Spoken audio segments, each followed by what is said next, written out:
Good morning, students. A new day, a new chapter. I hope you all are doing well and are healthy and are taking care of yourself. And I also hope that you are studying at your respective places. So, let's begin with the day. The chapter we are going to study today is The Lost Child. The Lost Child, who's written it? It's written by Mulk Raj Anand. He is an eminent Indian English writer.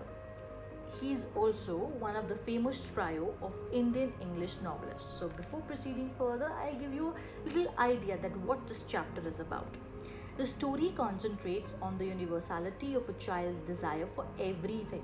It's a short story about a child, his aspirations, demands, and realizations. And I know all of you have a lot of aspirations, demands, and realization. The story is mainly focused on the awareness of parents. We all love our parents, so let's see what this story gives the message. The message we get from the story is we really don't understand the true value of parents and take them as granted.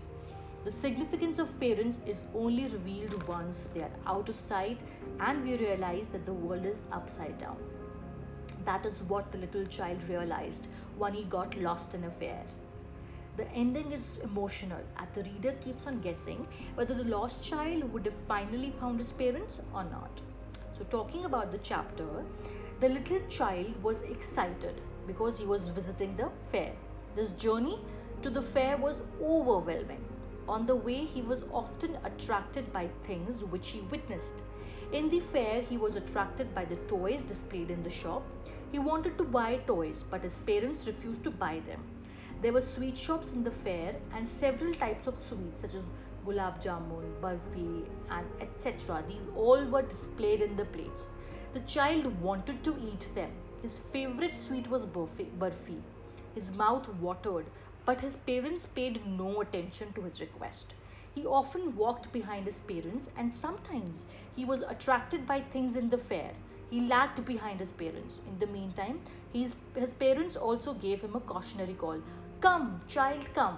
So imagine that you are going in the shopping mall with your parents and you have an eye for something you really want and your parents are moving ahead and you are, you lagging behind. So they call you. Same way, his parents were also calling him. So finally he came to the place where a roundabout was in full swing. Men, women and children are carried away in a whirling motion. They shrieked and cried with dizzy laughter. The child also wanted to go on the roundabout. He made a request to fulfill his desire, but there was no reply from his parents. Actually, he was attracted by the roundabout. He stayed and watched the roundabout. To his surprise, when he turned to look for his parents, he did not find them. Actually, he was lost. A kind man from the crowd forward and picked him up in his arm. He was ready to buy all the things he wanted earlier, but he refused them. He only said, I want my mother, I want my father. So, interestingly, all the things which had appealed so much to the child are no longer attractive. The story ends at this point without telling whether the child got his parents back or not. Thus, the story portrays child psychology very effectively. That's all, students. In case of any query, any doubt, feel free to ask. Thank you and have a wonderful day.